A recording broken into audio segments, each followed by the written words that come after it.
Musa alaihissalam adalah salah satu nabi dan rasul. Sungguh dia adalah penyejuk mata hati bagiku dan bagimu.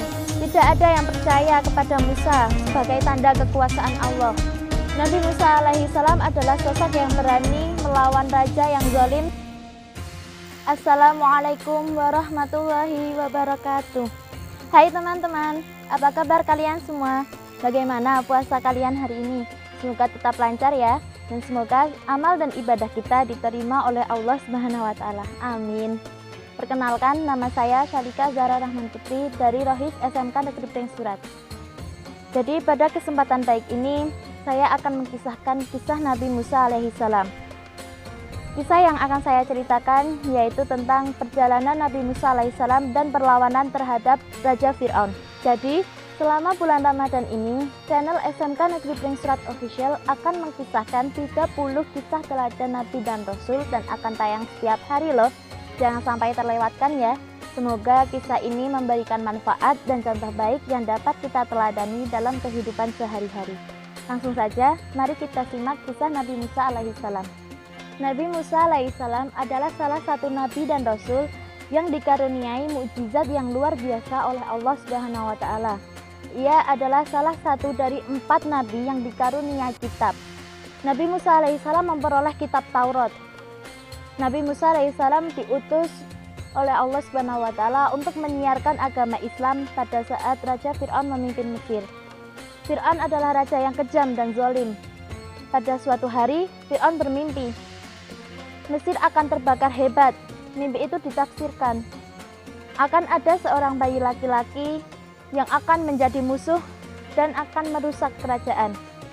Mimpi itu membuat Raja Fir'aun memerintahkan semua pasukannya untuk menangkap dan membunuh bayi laki-laki, termasuk ibu yang sedang mengandung bayi laki-laki.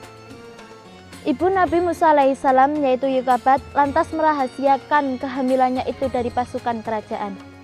Setelah melahirkan, Musa kecil disembunyikan di tempat-tempat yang tidak diketahui. Hingga pada suatu hari, Allah memerintahkan Yokabat untuk menghanyutkan Musa ke sungai Nil. Allah berjanji akan mengembalikan Nabi Musa alaihissalam dan mengangkatnya menjadi Rasul. Di hilir sungai, istri Fir'aun melihat Musa yang bersih dan bercahaya. Musa lalu diangkat oleh keluarga Fir'aun. Sungguh dia adalah penyejuk mata hati bagiku dan bagimu. Maka janganlah engkau membunuhnya. Mudah-mudahan dia bermanfaat bagi kita, atau kita ambil dia sebagai anak, kata istri Fir'aun. Lalu setelah bersama keluarga Fir'aun, Nabi Musa enggan menyusu kepada orang lain. Istri Fir'aun lalu mencari ibu-ibu yang mampu menyusui Nabi Musa alaihissalam. Dan pada akhirnya Nabi Musa alaihissalam mau menyusu dengan Yokabat, yaitu adalah ibu kandungnya sendiri. Musa tumbuh sebagai anak sosok yang cerdas dan pemikiran akal yang luar biasa sempurna. Nabi Musa alaihissalam dewasa merantau meninggalkan Mesir menuju Madian. Sampainya di sana, ia bertemu dengan Nabi Syuaib alaihissalam dan menikah dengan salah satu anaknya. Setelah 10 tahun, Nabi Musa dan istrinya meminta izin kepada Nabi Syuaib alaihissalam untuk kembali ke Mesir. Dalam perjalanan menuju Mesir, Nabi Musa alaihissalam melihat sinar yang menyala di Bukit Sinai. Di tempat itulah Nabi Musa alaihissalam menerima wahyu pertama dari Allah Subhanahu wa Ta'ala. Wahai Musa, sungguh aku adalah Allah, Tuhan seluruh alam. Firman Allah dalam surat Al-Qasas ayat 30. Allah juga menunjukkan Musa pada mukjizatnya, yaitu tongkat yang bisa berubah menjadi ular serta dada yang bercahaya. Masukkanlah tanganmu ke leher bajumu, maka dia akan keluar putih bercahaya. Dan dekapkanlah kedua tanganmu ke dadamu apabila engkau ketakutan. Itulah 2 mukjizat dari Tuhanmu yang akan engkau pertunjukkan kepada Fir'aun dan para pembesarnya. Demikian tertulis dalam Al-Quran surat Al-Qasas ayat 32. Nabi Musa alaihissalam juga diperintahkan untuk memberikan peringatan kepada Fir'aun dan para pengikutnya. Musa lalu meminta untuk Allah Subhanahu wa Ta'ala mengizinkan Harun, saudaranya menemaninya berdakwah karena memiliki tutur kata yang baik.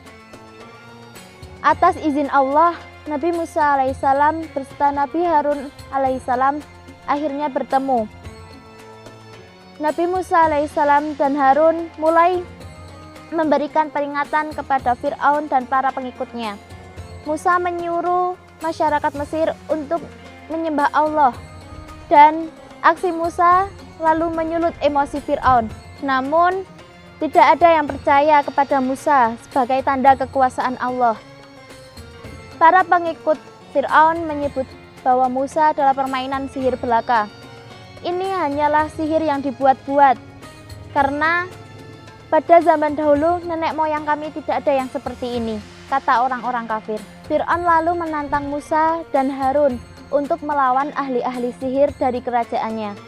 Setelah semuanya berkumpul, Musa alaihissalam meminta untuk para ahli-ahli sihir menunjukkan keahlian yang dimilikinya. Lalu mereka melemparkan tongkat yang berubah menjadi ular. Nabi Musa pun melemparkan tongkatnya, yang kemudian berubah menjadi ular-ular besar yang akhirnya memakan ular-ular kecil itu yang dimiliki oleh para ahli sihir itu. Fir'aun justru semakin murka kepada Musa dan Harun. Maka Fir'aun memerintahkan bala tentaranya untuk menangkap Nabi Musa alaihissalam. Nabi Musa alaihissalam beserta pengikutnya meninggalkan Mesir. Sesampainya di lautan, Nabi Musa membelah lautan dengan tongkatnya. Saat tiba di daratan, Nabi Musa beserta pengikutnya, Allah mengembalikan lautan yang pada saat itu Fir'aun dan para pengikutnya sedang berada di tengah lautan. Maka Fir'aun dan pengikutnya tenggelam di dasar laut. Saat hampir tenggelam, Fir'aun sempat mengucapkan bahwa ia adalah salah satu orang yang percaya kepada Allah. Tapi pengakuan di akhir hayat sudah tidak diterima oleh Allah Subhanahu wa Ta'ala. Hikmah yang dapat kita ambil dari kisah Nabi Musa alaihissalam dan perlawanan kepada Raja Fir'aun adalah: 1. Nabi Musa alaihissalam adalah sosok yang berani melawan raja yang zalim dan bertindak sesuka hati. 2. Perbuatan sewenang-wenang dan menganiaya orang lain tidak disukai oleh Allah Subhanahu wa Ta'ala.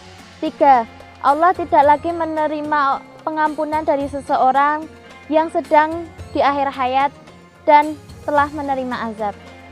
Demikian dari saya. Apabila ada tutur kata yang tidak berkenan di hati kalian semua, saya mohon maaf yang sebesar-besarnya.